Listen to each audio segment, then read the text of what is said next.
Dear students, आज हम study करेंगे ग्रुप 18 एलिमेंट्स जिनको बोलते हैं नोबल गैसेस। तो इस ग्रुप में कौन कौन से एलिमेंट हैं और इनका बिहेवियर बाकियों से दूसरे ग्रुप के एलिमेंट से कैसे डिफरेंट होता है, ये आपको स्टडी करना है।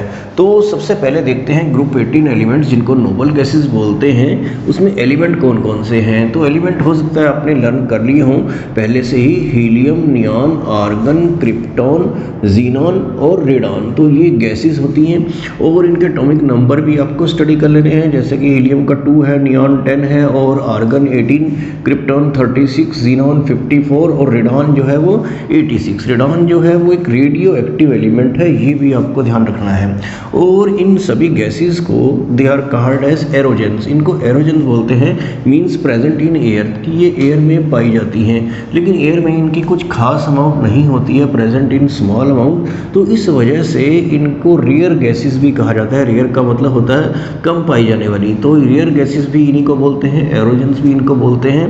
और इनको मोस्टली क्या कहा जाता है, they are also called as inert gases. Inert का मतलब होता है हाईली अनरिएक्टिव, ये किसी से रिएक्ट नहीं करती हैं।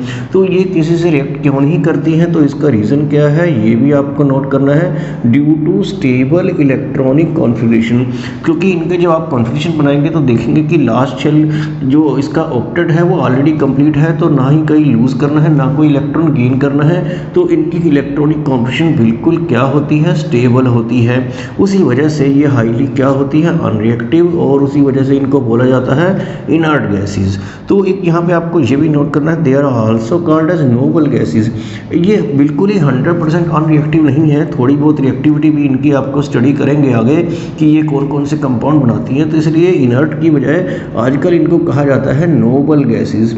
तो नोबल गैसेस के नाम से इनको जाना जाता है, which shows that they have some reactivity. तो जो इनकी थोड़ी बहुत रिएक्टिविटी भी होती है, ये भी आपको याद रखना है। और आगे देख लेते हैं इनकी जनरल इलेक्ट्रॉनिक कॉन्फ़िगरेशन।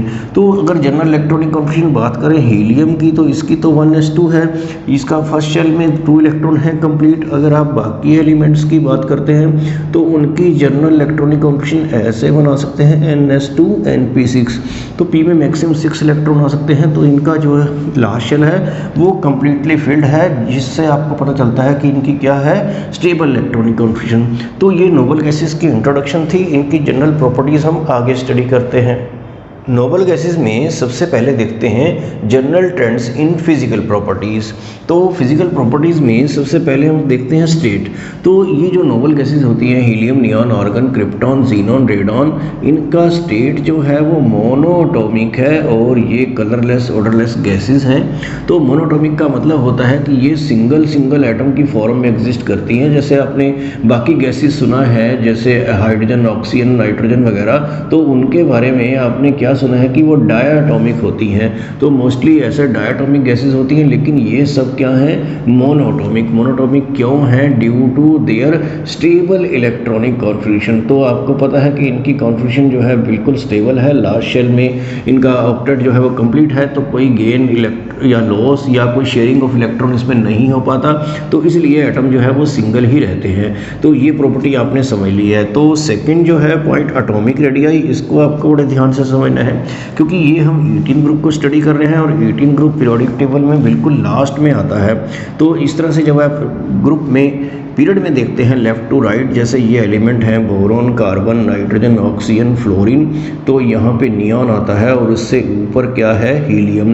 तो ये 18 ग्रुप है, यहाँ पे ये 17, 16, 15, 14, 13, इस तरह से और भी एलिमेंट्स होते हैं। और जब आप पीरियड में एटॉमिक रेडियस को स्टडी करते हैं तो atomic radius left to right जो होता है वो क्या होता है, डिक्रीज़। तो डिक्रीज़ होते होते आपको पहले पता है कि 17 ग्रुप तक ही मैक्सिमम डिक्रीज़ होता है, और फिर जो है इनका रेडियस जो है यहाँ से यहाँ आते हुए क्या हो जाता है, तो इंक्रीज़ हो जाता है।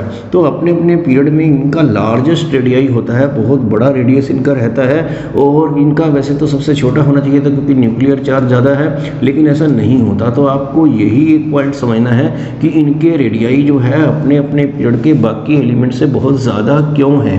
तो उसका एक सिंपल रीज़न ये है कि जो इनके रेडियाई आपने नोट किए थे वो कोवलेंट रेडियाई रेडियाई थे।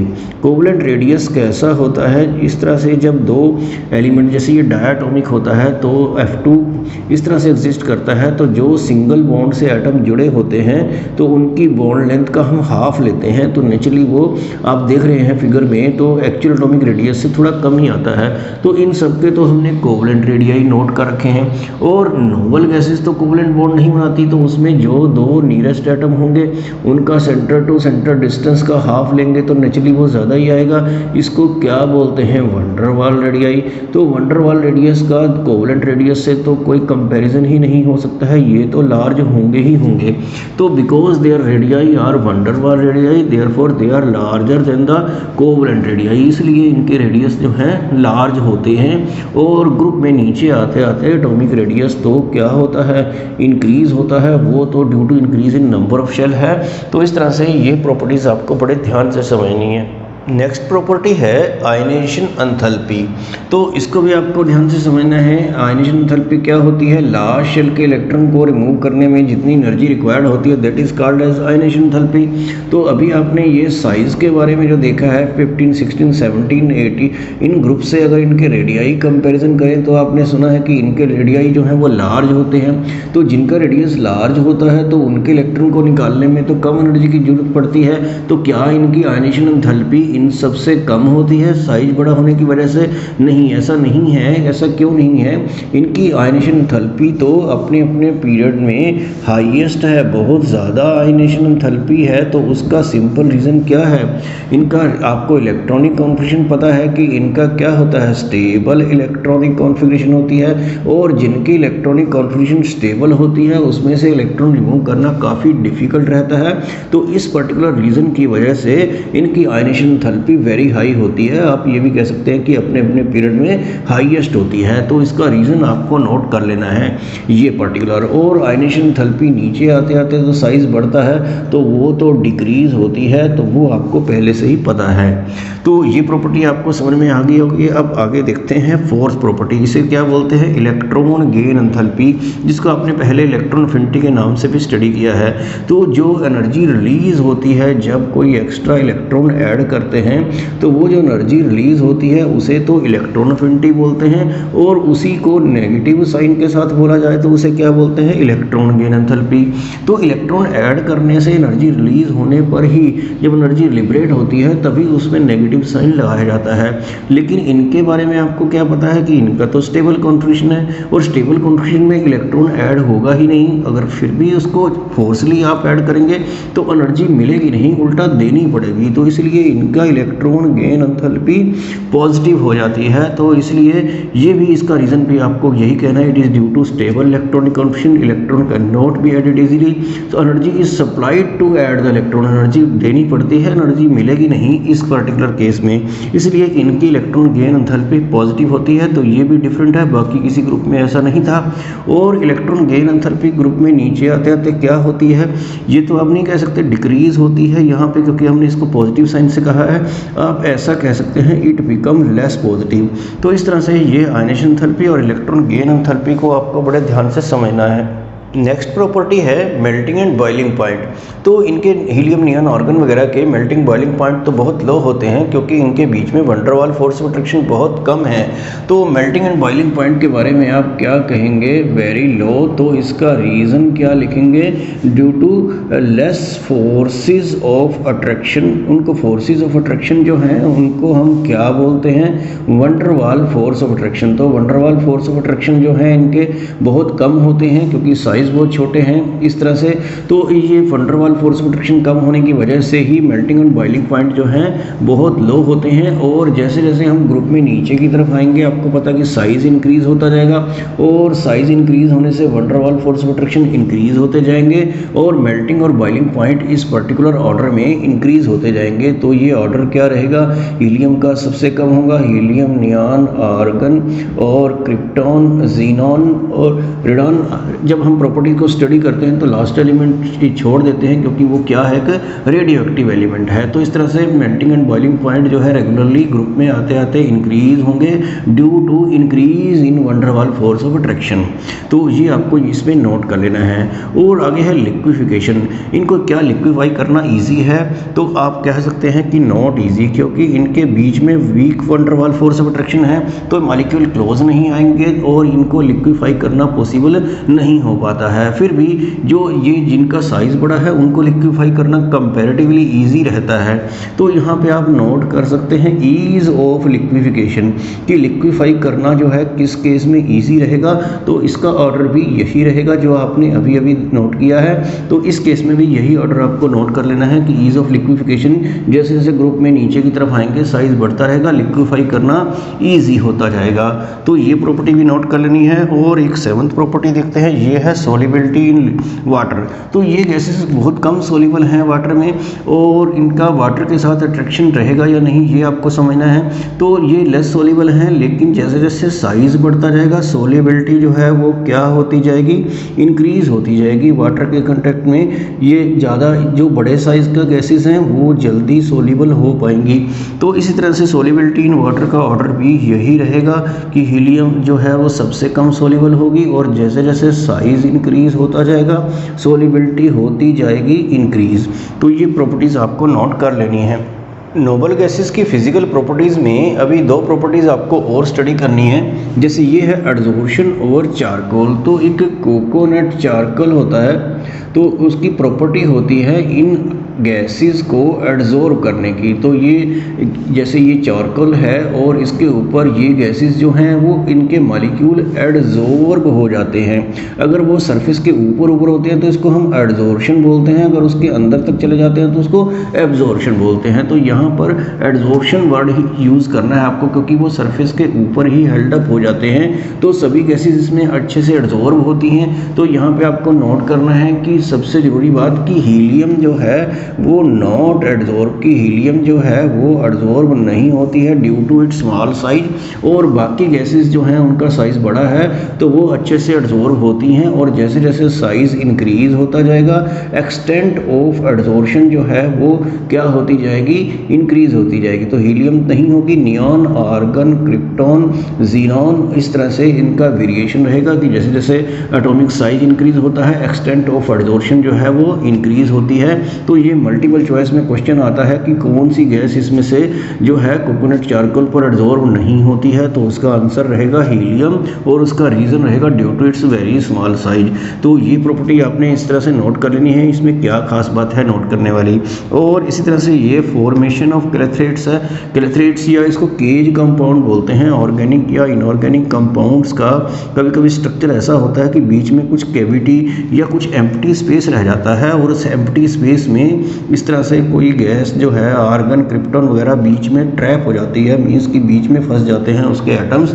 तो इस तरह से इनको केज कंपाउंड या क्लेथरेट्स बोलते हैं। तो ये बहुत अच्छे से केज कंपाउंड बनाते हैं। तो इसमें भी आपको नोट करना है, जो मल्टीपल चॉइस में क्वेश्चन आता है कि हीलियम एंड नियॉन जो हैं ये do not form cage compound, ये जो है केज कंपाउंड नहीं बनाते हैं। तो उसका रीज़न आपको क्या देना है, इसका रीज़न वही है due to their small size. Small size की वजह से, इतना स्मॉल साइज है कि वो इस कैविटी में वो फिट नहीं आती हैं और उसमें से एस्केप हो जाती हैं। तो यहाँ पे तो जो कौन सी गैसेस क्लेथरेट्स नहीं बनाती केज कंपाउंड, इस केस में तो आंसर हीलियम एंड नियॉन है, और इस केस में खाली हीलियम है। तो इसमें कोई कन्फ्यूज़न ना हो, इसलिए आपको ये ध्यान से नोट करना है। तो ये सारी फिजिकल प्रॉपर्टी जो नोबल गैसेस की मैंने बताई हैं ये सब आपको अच्छे से समझनी है। आगे स्टडी करते हैं chemical properties of noble gases. तो केमिकल प्रॉपर्टीज़ में आपको नोट करना है कि noble gases are chemically unreactive. तो ये बिल्कुल अनरिएक्टिव होती हैं। तो इसका रीज़न आपको नोट कर लेना है बिकॉज, तो ये आपको पॉइंट पता होगा कि they have stable electronic configuration. तो इनकी कॉन्फिगरेशन जो है आपको पता है कि बिल्कुल स्टेबल होती है, तो इसलिए ये क्या होती हैं, अनरिएक्टिव होती हैं। और सेकेंड पॉइंट है they have high ionisation enthalpy. इसका मतलब है कि इसमें से इलेक्ट्रॉन रिमूव करना काफ़ी डिफिकल्ट है, क्योंकि आयनेशन एंथैल्पी बहुत हाई है। और थर्ड पॉइंट है they have zero electron affinity, means कि अगर इसमें इलेक्ट्रॉन ऐड करना है तो कोई एनर्जी नहीं मिलेगी। ये वही है जो आपको इलेक्ट्रॉन गेन एंथैल्पी की टर्म में बताया गया था कि इलेक्ट्रॉन गेन एंथैल्पी इनका पॉजिटिव होता है, कि मीन्स अगर इलेक्ट्रॉन ऐड करना है तो एनर्जी आपको सप्लाई करनी पड़ती है। तो इट मीन्स कि यहाँ पर इलेक्ट्रॉन इसमें से रिमूव करना भी डिफिकल्ट है, इलेक्ट्रॉन ऐड करना भी डिफिकल्ट है स्टेबल कॉन्फ़िगरेशन की वजह से। तो इसका मतलब है कि ये केमिकली अनरिएक्टिव होती हैं और कोई भी इनकी केमिकल रिएक्शन ट्राई करने की ज़रूरत नहीं है। लेकिन कैन बार्टलेट एक साइंटिस्ट था जिसने 1962 में एक बार ऑक्सीजन की रिएक्शन प्लेटिनम हेक्साफ्लोराइड से PtF6 से ट्राई किया था, तो एक क्रिस्टलाइन सॉलिड कंपाउंड बन गया था इस टाइप से, जिसमें ऑक्सीजन की पॉजिटिव ऑक्सीडेशन स्टेट आ रही थी, O2 पॉजिटिव PtF6 नेगेटिव, जैसे कोई आयनिक कंपाउंड होता है जस्ट लाइक ऐसा एक सॉलिड कंपाउंड बना था। तो इससे आइडिया आया कि जितनी इलेक्ट्रॉन ऑक्सीजन में से रिमूव करना जितना डिफिकल्ट है उतना ही डिफिकल्ट ज़ीनॉन में से है, मींस कि O2 भी स्टेबल होता है और उसमें से भी इलेक्ट्रॉन रिमूव करना डिफिकल्ट होता है। तो O2 की जितनी आयनेशन एंथैल्पी है उतनी ही ज़ीनॉन की है, तो जितना इसमें से फोर्स लगेगा इलेक्ट्रॉन को रिमूव करने का उतना ज़ीनॉन में। तो इसलिए उसने यही reaction same to same xenon से ट्राई किया, तो और देखा कि एक ज़ीनॉन का भी पॉजिटिव ऑक्सीडेशन में उसी तरह से आयनिक टाइप से कंपाउंड बन चुका था। तो इससे ये बात तो क्लियर हो गई कि नोबल गैसेस के भी कंपाउंड बनाना पॉसिबल होता है, उनको भी पॉजिटिव ऑक्सीडेशन स्टेट में लाना पॉसिबल हो सकता है। तो ये सब डिपेंड करता है कि इलेक्ट्रॉन रिमूव करने वाला कौन सा एलिमेंट है।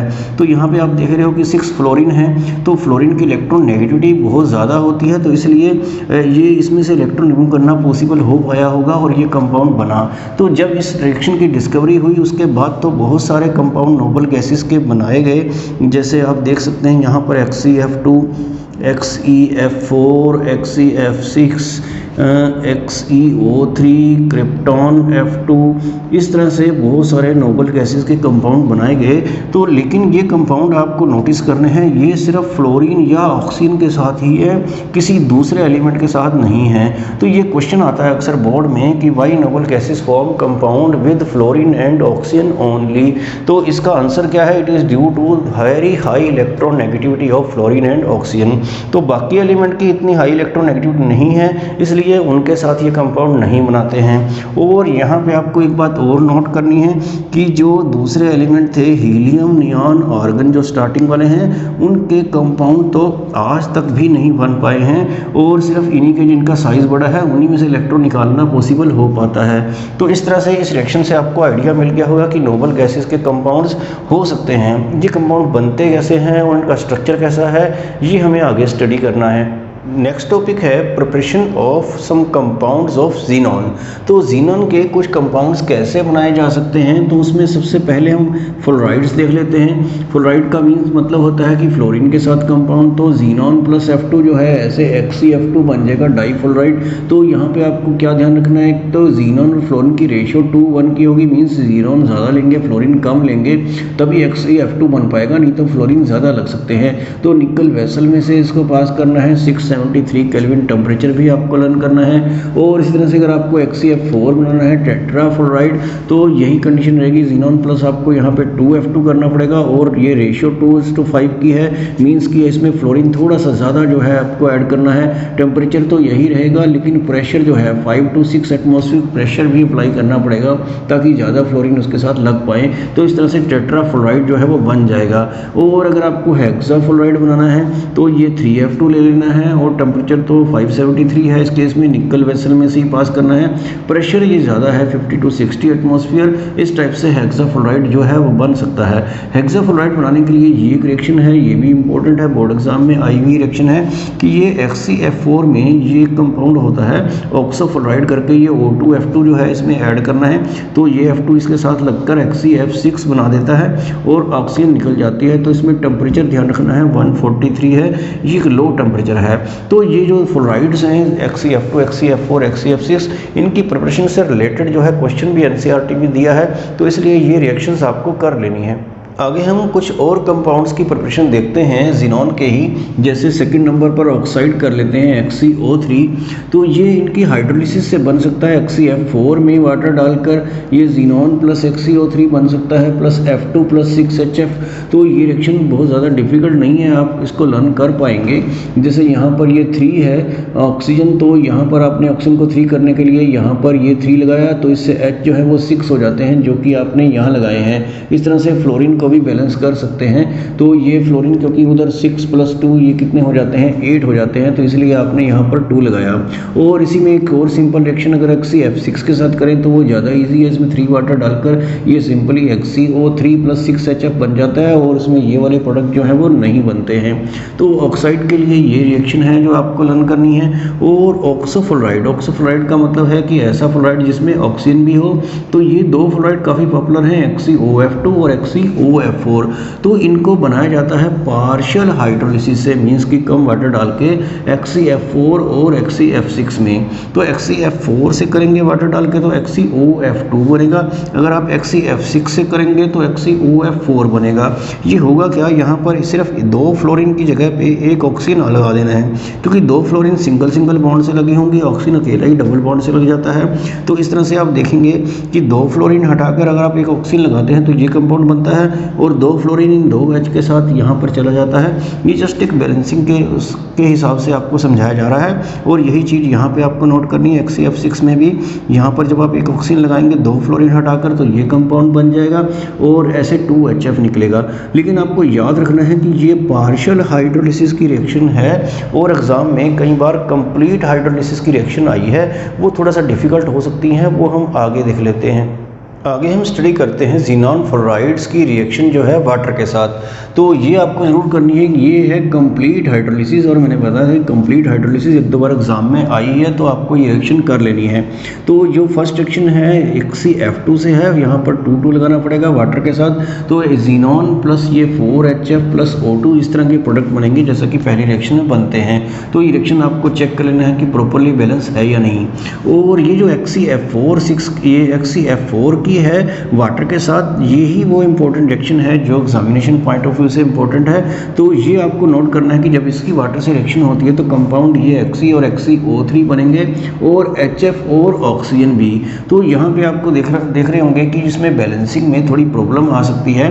तो उसके लिए मैं आपको हिंट देता हूँ कि ये जो XeO3 है और इधर ये ऑक्सीजन है, तो आपको सिर्फ इतना लर्न कर लेना कि 3 को 2 से मल्टीप्लाई कर देना और 2 को 3 से मल्टीप्लाई कर देना। तो इससे क्या होगा कि 6 ऑक्सीजन इधर और 6 ऑक्सीजन इधर, तो ये कितनी हो जाएगी 12 ऑक्सीजन हो जाएगी। तो यहाँ वाटर के आगे आपको 12 लगा लेना है ताकि ऑक्सीजन जो है बैलेंस हो जाए। तो लेकिन यहाँ से हाइड्रोजन जो है वो 24 हो जाएंगे, तो आपने यहाँ इस हाइड्रोजन के आगे 24 लगा देना है। इससे फ्लोरीन जो है वो 24 हो जाएगी। तो फिर आपने यहाँ पर इसको 6 से मल्टीप्लाई करेंगे तो 6 × 4 जो है 24 फ्लोरीन हो जाएगी। और बाकी आप ज़ीनॉन देख लेंगे तो ये रिएक्शन लर्न हो पाएगी अगर आप इसको कोशिश करेंगे तो। और ये XeF6 की जो वाटर से रिएक्शन है ये तो सिंपल है पहले की तरह है। तो इस तरह की ज़ीनॉन फ्लोराइड्स की या जो भी ज़ीनॉन फ्लोराइड की प्रिपरेशन वगैरह की जितनी भी रिएक्शन मैंने कराई हैं, ये सब आपको नोट कर लेनी है और इनको अच्छे से लर्न भी कर लेना है। आगे हम स्टडी करते हैं एक बहुत ही इम्पोर्टेंट टॉपिक जो है shapes and hybridisation of compounds of xenon. तो ये आपको यहाँ इस टेबल से समझ लेना है कि ज़ीनॉन के जो कंपाउंड्स हैं उनमें हाइब्रिडेशन क्या रहेगी और शेप कैसी बनेगी। तो ये जो जैसे मॉलिक्यूल है XeF2, तो इसमें sp3d हाइब्रिडेशन होगी और इसकी शेप लीनियर होगी। इस तरह से XeF4 की sp3d2 हाइब्रिडेशन होगी और इसकी शेप स्क्वायर प्लेनर आएगी। XeF6 की शेप काफ़ी इंपॉर्टेंट है जिसमें sp3d3 हाइब्रिडेशन और डिस्टोर्टेड ऑक्टाहेड्रल इसकी शेप बनेगी जो हम आगे स्टडी करेंगे। इस तरह से XeO3, XeO4 ये सारी जो मॉलिक्यूल्स यहाँ पे लिखे हैं इनकी हाइब्रिडेशन आप नोट कर लीजिए और इनकी शेप कैसी बनेगी ये आप यहाँ से नोट कर लीजिए। और ये शेप कैसे बनती हैं ये हम आपको बना के दिखाते हैं और हाइब्रिडेशन कैसे कैलकुलेट होगी ये भी आपकी समझ में आ जाएगा। आगे हम देखते हैं कि ज़ीनॉन के जो कंपाउंड्स हैं इनमें कैसे हाइब्रिडेशन आप फाइंड आउट कर सकेंगे और इनका स्ट्रक्चर कैसा बनेगा। तो मैं कुछ इंपॉर्टेंट स्ट्रक्चर आपको ड्रा करके दिखा देता हूं, बाकी आप खुद ट्राई कर लेना। तो सबसे पहले जो है ये मैं XeF2 आपको बताता हूं। तो आपको ये पता होना चाहिए कि कोई भी नोबल गैस हो उसके लास्ट शेल में 8 ही इलेक्ट्रॉन होते हैं। तो वो यहाँ पे 2 बॉन्ड बना रहा है, तो बॉन्ड इसमें 2 हैं, तो बाकी इलेक्ट्रॉन कितने बचते हैं तो 6 बचते हैं। 6 का मतलब होता है कि 3 लोन पेयर इसके पास बनेंगे।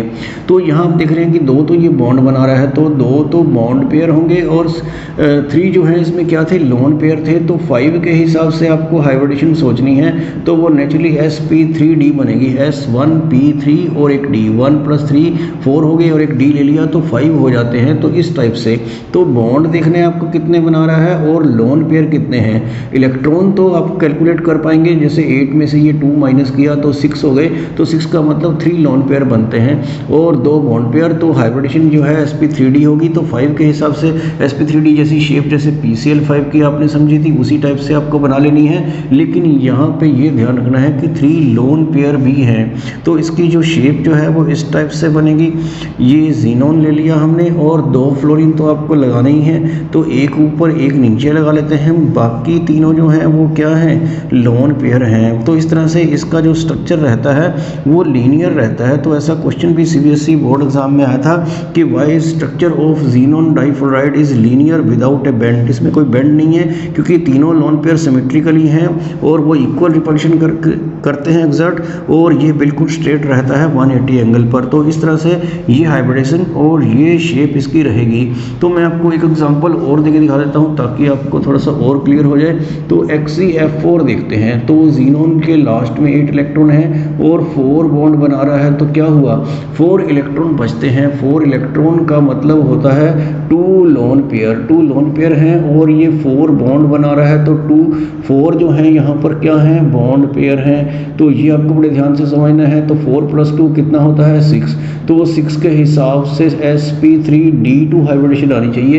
एक s और 3 p 4 हो गए और 2 6 हो गए, इस तरह से। तो 6 में जो शेप आती है sp3d2 में, तो वो ऑक्टाहेड्रल होती है, जैसे आपने सिंपल SF6 की पहले स्टडी की है। लेकिन आपको याद रखना है कि यहाँ पे 2 लोन पेयर भी लगाने हैं। तो ये मैं इस तरह से बना देता हूँ, जीनोन और ये 4 तो इधर हो गए, यहाँ पर चारों जगह पे क्या लगाया, फ्लोरीन, और ऊपर नीचे हमने क्या लगा दिया है, लोन पेयर, क्योंकि ये 2 लोन पेयर हैं। और टोटल इलेक्ट्रॉन भी 8 हो जाते हैं अगर आप काउंट कर ले, 1 2 3 4 5 6 7 8 बॉन्ड के और लोन पेयर के मिला के टोटल 8 इलेक्ट्रॉन हो जाते हैं, क्योंकि नोबल गैसेस के लास्ट में 8 ही इलेक्ट्रॉन होते हैं। अगर यहाँ भी फ्लोरीन होते फिर तो इसकी शेप का नेम ऑक्टाहेड्रल होता, लेकिन अब ये शेप लोन पेयर छोड़ के जो है इसका नेम क्या है, स्क्वायर प्लेनर। तो वैसे भी वो सारी हमने टेबल में लिख दी है। तो ये 2 स्ट्रक्चर से आपको समझ में आ गया होगा कि हाइब्रिडेशन कैसे कैलकुलेट करते हैं। लेकिन मैं आपको 2-3 एग्जांपल आगे और दे देता हूँ। आगे देखते हैं स्ट्रक्चर ऑफ XeF6। तो ये जीनोन हेक्साफ्लोराइड है। तो यहाँ पे आप देखिए कि 6 तो इसमें बॉन्ड बन रहे हैं, तो 6 बॉन्ड पेयर होंगे। तो लोन पेयर कितने होंगे, देखिए 8 तो इलेक्ट्रॉन है इसके लास्ट शेल में और 6 इलेक्ट्रॉन यूज हो गए बॉन्ड बनाने में, तो इलेक्ट्रॉन बचे 2 का मतलब है कि 1 लोन पेयर। तो 7 के हिसाब से आपको इसकी हाइब्रिडेशन बतानी होगी, तो वो sp3d3 हो जाएगी, s1p3d3। तो ये सबका सम जो है वो क्या होता है, 7 होता है। तो 7 की जो शेप्स होती है वो तो जैसे IF7 की आपने पढ़ी थी वो पेंटागनल बाईपिरामिडल, लेकिन इसकी शेप उस टाइप से नहीं होती है। तो ये एक्सेप्शनल है और एग्जाम में ये अक्सर पूछा भी जाता है। तो इसकी शेप आप देख लीजिए, इसकी शेप 6 के हिसाब से होगी, 7 के हिसाब से नहीं। लोन पेयर कहीं साइड में एडजस्ट कर देंगे, जैसी इसकी शेप है वैसे ही आपको लर्न करनी पड़ती है। शेप एक्सपेरिमेंटली डिटरमाइन होती है एक्सरे एनालिसिस वगैरह से, तो उसमें रीज़न नहीं दिया जा सकता कि इसकी शेप ऐसी क्यों है। तो ये ऑक्टाहेड्रल ही मैं बना रहा हूँ यहाँ पर और इस टाइप से। तो ये 6 फ्लोरीन लगा दिए, तो वो जो लोन पेयर है वो यहीं पे कहीं एडजस्ट करना पड़ेगा आपको। और लोन पेयर की रिपल्शन की वजह से ये बॉन्ड भी थोड़ा सा इधर हो जाएगा साइड में, थोड़ा सा इसको टेढ़ा कर दीजिए इस टाइप से। तो ये वैसे तो लोन पेयर ना होता तो सिंपल ये ऑक्टाहेड्रल शेप होती, लेकिन अब इसको ऑक्टाहेड्रल थोड़ा सा बिगड़ गया है, तो इसकी शेप का नेम क्या लिखा है, वो है डिस्टोर्टेड ऑक्टाहेड्रल। तो ये जीनोन हेक्साफ्लोराइड की शेप आपको जरूर लर्न कर लेनी है। और मैं किसी ऑक्सीजन वाले कंपाउंड का एग्जांपल आपको देके दिखा देता हूँ। ये मैं इसके नेक्स्ट एग्जांपल ले रहा हूँ XeO3। ये नंबरिंग जो है आपको चेंज कर लेनी है। तो ये थर्ड और ये फोर्थ एग्जांपल है। XeO3 में क्या है कि एटम तो 3 लगे हैं, लेकिन आपको ये पता होना चाहिए कि ऑक्सीजन जो है वो डबल बॉन्ड से लगता है तो 6 बॉन्ड हो जाते हैं। तो 6 बॉन्ड जब हो जाते हैं तो फिर क्या हुआ, 2 इलेक्ट्रॉन बच जाते हैं, क्योंकि टोटल 8 इलेक्ट्रॉन है तो 2 इलेक्ट्रॉन बचने से क्या होता है कि एक लोन पेयर। तो ऑक्सीजन के केस में आपको यहाँ ध्यान रखना है कि एटम 3 है लेकिन बॉन्ड 6 हैं, क्योंकि ऑक्सीजन डबल बॉन्ड से लगेगा। तो 8 में से 6 इलेक्ट्रॉन अगर यूज़ हो गए तो 2 इलेक्ट्रॉन बचे हैं, तो मीन्स कि एक लोन पेयर बचता है। तो 3 तो एटम है, एक लोन पेयर है, तो आपको 4 के हिसाब से, इसके हिसाब से नहीं, 4 के हिसाब से sp3 हाइब्रिडेशन बतानी है। तो sp3 तो में तो जैसे टेट्राहेड्रल शेप होती है वो आपको पता ही है, तो वो उस टाइप की बनानी है, लेकिन एक लोन पेयर भी है। तो एक तो लोन पेयर है और 3 ऑक्सीजन अलग अलग डायरेक्शन में होंगे इस टाइप से। तो इस टाइप से वो ऑक्सीजन डबल बॉन्ड से भी लगाने हैं, तभी वो 8 इलेक्ट्रॉन कंप्लीट हो पाएंगे। देखिए 1 2 3 4 5 6 7 8, तो ज़ीनॉन के लास्ट शेल में इस तरह से ये 8 इलेक्ट्रॉन कंप्लीट हो जाते हैं। और इसकी शेप sp3 की वजह से टेट्राहेड्रल नहीं है, क्योंकि ये एक लोन पेयर है, तो इसकी शेप को हम क्या बोलते हैं, पिरामिडल। तो इस तरह से ये आपको दिमाग में रखना है। और नेक्स्ट एग्जांपल एक और ले लेते हैं ताकि आपको और ज़्यादा क्लियर हो जाए। XeOF4, तो यहाँ पर आप देखिए कि 5 तो एटम लगे हैं, 4 तो फ्लोरीन है और एक ऑक्सीजन है, लेकिन ऑक्सीजन जो है वो डबल बॉन्ड से लगा होगा, तो इसलिए 5 एटम जो है वो 6 बॉन्ड बना देंगे। 6 बॉन्ड बनाएंगे तो 8 में से 6 के तो 2 इलेक्ट्रॉन बचेंगे। 2 इलेक्ट्रॉन का मतलब क्या हुआ, 1 लोन पेयर। तो ये बड़ा केयरफुली आपको नोट करना है कि ऑक्सीजन डबल बॉन्ड से लगता है, तो बॉन्ड कैलकुलेट करने में तो ये यूज़ होगा, लेकिन एटम तो नहीं। एटम तो ये 5 ही है, एक ऑक्सीजन है और 4 फ्लोरीन है। और आपने कैलकुलेट किया कि एक लोन पेयर बचता है, तो ये आपने बड़े ध्यान से कैलकुलेट करना है। ये मैं आपको दोबारा बताता हूँ कि ऑक्सीजन डबल बॉन्ड से लगा है, चारों फ्लोरीन सिंगल बॉन्ड से, तो डबल की वजह से वो 2 हो गए, 4 2 6 हो गए। तो 6 बॉन्ड जब बन जाएंगे तो 8 - 6 तो 2 इलेक्ट्रॉन बचेंगे, जिसको हम एक लोन पेयर में लेंगे। तो इस तरह से ये 6 हो गया। तो 6 के हिसाब से हाइब्रिडेशन क्या बनती है, sp3d2। sp3d2 की जैसी शेप होती है वैसी आप बना लीजिए, ऐसे ऑक्टाहेड्रल टाइप की।